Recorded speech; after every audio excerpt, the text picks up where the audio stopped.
Anyway, we're going to move on now to the front cover of the Telegraph. Nick, what are the Telegraph running with on Saturday?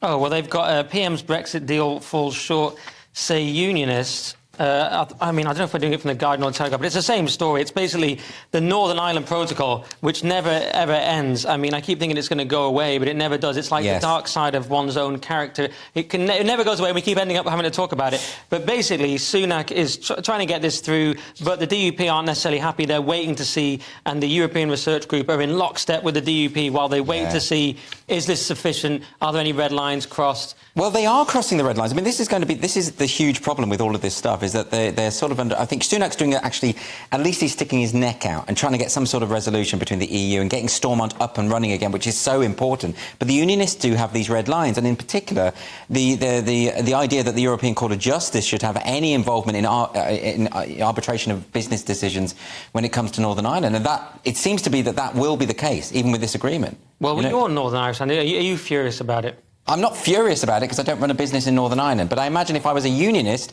based in Northern Ireland with a business, I'd be saying, why are my business deals subject to EU law?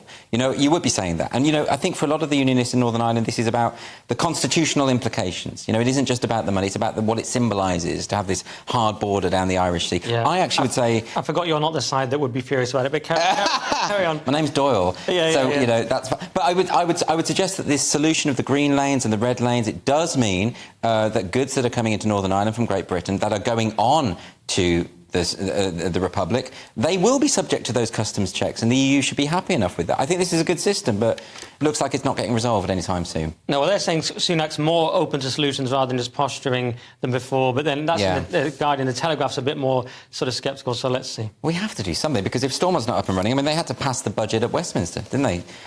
Hopeless.